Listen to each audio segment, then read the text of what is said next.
సుమన్ టీవీలో మీ business promotions కోసం ఈ కింది నెంబర్ను సంప్రదించగలరు.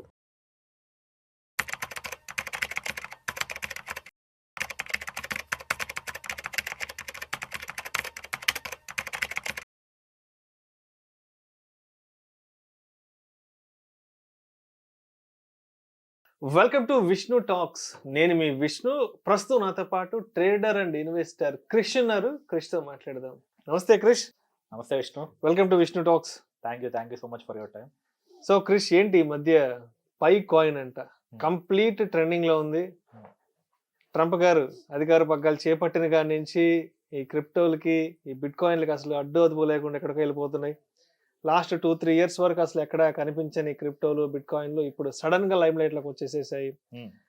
అండ్ పై కాయిన్ విలువ $500 పెరుగుతోందా, యుఎస్ క్రిప్టో రిజర్వ్స్ వల్ల క్రిప్టో కరెన్సీల దశ తిరగబోతుందంటూ కూడా రకరకాల వార్తా కథనాలు వస్తున్నాయి, స్పెక్యులేషన్స్ నడుస్తుంది దాని మీద కూడా. ఏంటి అసలు ప్రస్తుతం పై కాయిన్ పరిస్థితి ఏంటి, నెక్స్ట్ ఫ్యూచర్ ఏంటి అసలు, అండ్ వీటి గురించి మనం తప్పనిసరిగా ఎటువంటి విషయాలు తెలుసుకోవాలి అంటారు, ఇటువంటి విషయాల పట్ల ఎటువంటి అప్రమత్తత కూడా కలిగి ఉండాలంటారు అసలు? ఫస్ట్ ఆఫ్ ఆల్ మనం పై కాయిన్ గురించి తెలుసుకునే ముందు కంటే క్రిప్టో గురించి కొంచెం బేసిక్స్ తెలుసుకుంటాం.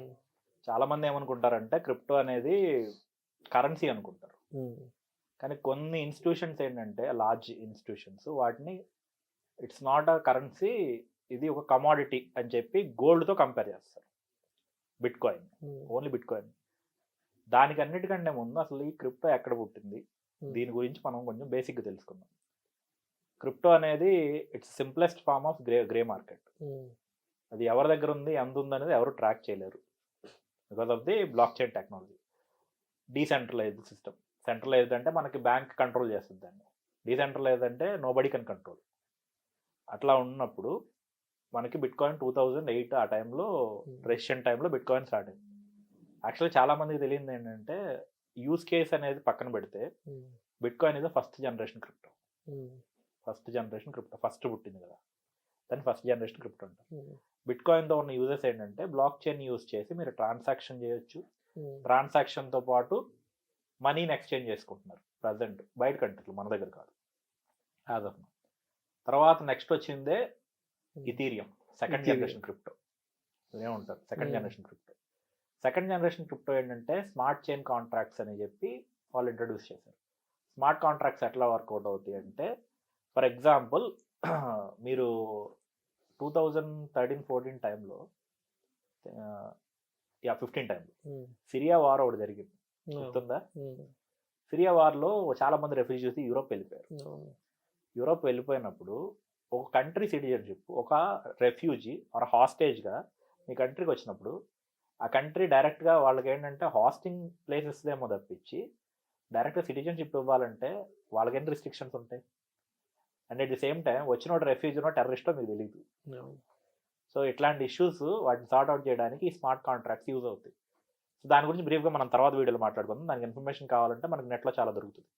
సో ఎవరైనా యూజర్స్ చూడాలనుకుంటే how the smart contracts are working in the ఇలాంటి కేసెస్ ఏదైతే ఉన్నాయో, కొన్ని రియల్ ఎస్టేట్స్ ఉన్న లీగల్ ఇష్యూస్ని కూడా చాలా వరకు స్మార్ట్ కాంట్రాక్ట్స్ సాల్వ్ చేస్తాయి. చాలా కేస్ స్టడీస్ ఉన్నాయి అట్లాంటివి. అది సెకండ్ జనరేషన్ క్రిప్టో. కానీ సెకండ్ జనరేషన్ క్రిప్టోలో ప్రాబ్లం ఏంటంటే, ఈ స్మార్ట్ కాంట్రాక్ట్ ఏవైతే ఉన్నాయో మనీ ఎక్స్చేంజ్ ఫార్మాట్లో, మనకి ఇక్కడ మనం ట్రాన్సాక్షన్ ఫీజ్ అని ఒకటి ఉంటుంది కదా, ఒక పేమెంట్ గేట్వే చేసినప్పుడు, దాన్ని ఇథీరియంలో గ్యాస్ ఫీ అంటారు. ఆ గ్యాస్ ఫీ ఎట్లా ఉంటుందంటే, మనకి ఇక్కడ ట్రాన్సాక్షన్ కాస్ట్ ఫిక్స్డ్గా ఉంటుంది. నార్మల్ బ్యాంక్ ట్రాన్సాక్షన్ కాస్ట్ అది ₹1,00,000కి ₹1, ₹5 ఇట్లా ఉంటుంది. అక్కడ ఎలా ఉంటుందంటే, మీరు ఎంత ట్రాన్సాక్షన్ అయినా చేయండి, మినిమం గ్యాస్ ఫీ ఒక $20, మాక్సిమం కొన్ని కేసులు ఏంటంటే $500-600 కూడా అయిపోతుంది. అది సప్లై డిమాండ్ బేస్ చేసుకుని ఉంటుంది. ఈ పర్టికులర్ టైంలో ఎక్కువ మంది సెల్లర్స్ బయర్స్ ఉన్నారు అనుకుందాం, అక్కడ డిమాండ్ ఎక్కువ పెరుగుతుందంటే దాని గ్యాస్ ఫీ కూడా ఎక్కువ ఉంటుంది. సో ఆ కేసెస్ని సాల్వ్ చేయడానికి తర్వాత వచ్చినాయే థర్డ్ జనరేషన్ క్రిప్టోస్. మన థర్డ్ జనరేషన్ క్రిప్టో ఫస్ట్ పుట్టింది ఇండియాలో, చాలా మంది తెలియదు. పాలిగన్ మ్యాటిక్ అని. Now the company owner shifted to Dubai.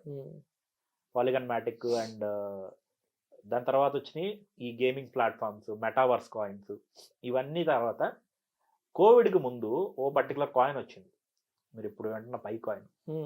కోవిడ్కి ముందు, కానీ అప్పటి నుంచి ఎగ్జిస్టింగ్లో, ఇవాళ ఎగ్జిస్టెన్స్లోకి ఎట్లా వచ్చిందంటే, మనం ఈ బిట్ కాయిన్ కానీ ఎథీరియం కానీ మనం పెద్ద పెద్ద జీపీయూ మెషిన్స్ పెట్టి మనం మైనింగ్ చేసుకోవాలి. ఈ పై కాయిన్ ఏంటంటే మీరు మొబైల్లో కూడా మైనింగ్ చేయొచ్చు.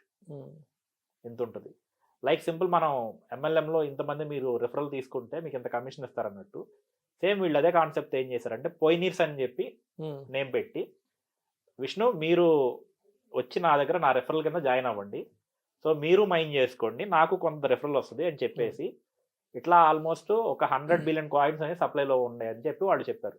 బట్ ఇవాళ వరకు కూడా 30 బిలియన్ కాయిన్స్ కూడా మైన్ చేయలేదు పబ్లిక్. అండ్ ఇంత లాంగ్ పీరియడ్ ఎవరైతే మైనింగ్లో ఉన్నారో వాళ్ళకి కూడా ప్రాఫిట్స్ అనేవి పెద్దగా కనపడలేదు. ఎందుకు కనపడలేదంటే వాళ్ళు ఏం చెప్తున్నారంటే కేవైసీ చేసుకోవాలి. ఇన్ని సంవత్సరాలు మీరు మైనింగ్ చేస్తే ఎంతమంది ఉంటారు? ఉండరు. ఆ కేవైసీ చేసుకోవాలి. ఎవరైతే కేవైసీ చేసుకోరో మీకు ఇచ్చిన రిఫరల్ ఎవరైతే ఉన్నారో ఆ కాయిన్స్ అన్నీ కూడా యూజ్లెస్ అయిపోతాయి అని చెప్పి చెప్తున్నారు. ఆ టైం కూడా అయిపోయింది ప్రజెంట్. ఇంకో 6 months టైం పెట్టారు. ఈ 6 monthsలో ఎవరైతే కేవైసీ చేసుకుంటారో ఇది రిఫరల్ వచ్చి మీకు ఇస్తారు అని చెప్పి. ఇదంతా ఒకటైతే వాళ్ళు ఇంత పెద్ద ప్లానింగ్ చేసి 100 బిలియన్ కాయిన్స్ని సప్లైలో తీసుకురావడానికి రీజనింగ్ ఏంటంటే ఒక కమ్యూనిటీ క్రియేట్ చేయడం. లైక్ మనకి ఒకానొక టైంలో 2021 or 2022లో ఎలాన్ మస్క్ బిట్ కాయిన్ పెట్టి టెస్లా కార్ కొనుక్కోవచ్చు అని చెప్పాడు, గుర్తుందా? తర్వాత డాజ్ కాయిన్ విపరీతంగా ప్రమోట్ చేశాడు. ఇవే యూటిలిటీ కేస్ అండి. ఏం లేదు, మనం బయట అవుట్ సైడ్ ప్రోడక్ట్స్ మన కరెన్సీతో కొనుక్కున్నట్టు కొనుక్కోవాలి. బట్ ఇక్కడ ప్రాబ్లం ఏంటంటే ఈ సప్లై డిమాండ్ వల్ల ఈ కాయిన్స్ ఏవైతే ఉన్నాయో వాటికి ప్రైస్ అనేవి పెరుగుతుంటాయి, పడిపోతుంటాయి. మీకు ఒక స్టెబిలిటీ అనేది ఉండదు. మన కరెన్సీ ఉందనుకుందాం, మన కరెన్సీ డెప్రిషియేట్ అయితే అవుతుంది. ఎంత అవుతుంది? ఒక మహా అయితే 2 సంవత్సరాలకు ఒక 5% ఒక 10% అవుతుంది. అది పెద్ద ఇష్యూ కాదు. కానీ ఈ క్రిప్టోస్లో ఏంటి, ఇవి న్యూ జనరేషన్ ఇప్పుడే వచ్చిన క్రిప్టోస్ కదా, వాలటిలిటీ విపరీతంగా ఉండి 1 dayలోనే అది 90% పడడం, 1 dayలోనే ఒక 500% పెరగడం, ఇట్లాంటివి జరుగుతున్నప్పుడు స్టెబిలిటీ ఎక్కడ ఉంటుంది? దాంతోపాటు ఇప్పుడు నేను న్యూస్లో చూస్తున్నాను, పై కాయిన్ $500కి వెళ్తుంది, లేకపోతే $1000కి వెళ్తుంది, ఒకరైతే ఏకంగా బిట్ కాయిన్ కాంపిటీషన్ అని చెప్పి చెప్తున్నారు. ఇక్కడ చాలా మందికి తెలియదు ఏంటంటే సప్లై ఎంత ఉందన్నో చూసుకోవాలి. టోకనామిక్స్ అంటారు వాటిని, మన ఎకనామిక్స్ అన్నట్టు టోకనామిక్స్ అంటారు దాన్ని. టోకనామిక్స్లో ఎట్లా ఉంటుందంటే మనకి ఇప్పుడు బిట్ కాయిన్ ఉంది, మ్యాక్స్ సప్లై ఎంత ఉంటుందంటే 21 మిలియన్ కాయిన్స్ మాత్రం ఉంటాయి. 21 మిలియన్ దాటిన తర్వాత మీరు కొత్త కాయిన్స్ మైన్ చేయలేరు, కొత్త కాయిన్స్ సర్క్యులేషన్లోకి రావు. క్రిప్టోలో ఒక బిగ్గెస్ట్ అడ్వాంటేజ్ ఏంటంటే, advantage disadvantage, safe and security ఎవడు హ్యాక్ చేయలేడు ఫస్ట్ థింగ్. తర్వాత ఇది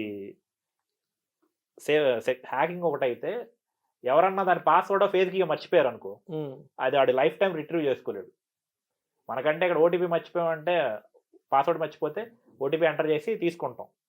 అక్కడ పాస్వర్డ్ ఫేస్ కీ మర్చిపోయామంటో అది కొన్ని వేల కోట్లైనా సరే అది పోవడమే, మనకేం తిరిగి రాదు. సో పై కాయిన్ దగ్గరకు వచ్చేసరికి ఏంటంటే టోకనామిక్స్ గురించి మాట్లాడుకుంటే $21 మిలియన్ కాయిన్స్ మాత్రమే బిట్ కాయిన్లు ఉన్నాయి మైన్ చేయడానికి. బట్ వీడు ఇక్కడ ఎంత పెట్టాడు? 100 బిలియన్ పెట్టాడు. 100 బిలియన్ పెడితే 100 బిలియన్ కాయిన్స్ అంటే ఒక కాయిన్ $1 అంటే $100 బిలియన్ వాల్యూషన్ అయితే. బట్ ఇవాళకి సర్క్యులేషన్లో ఒక 7 బిలియన్ కాయిన్స్ మాత్రమే ఉన్నాయి, $1 ఉంది అంటే 7 బిలియన్ కాదు.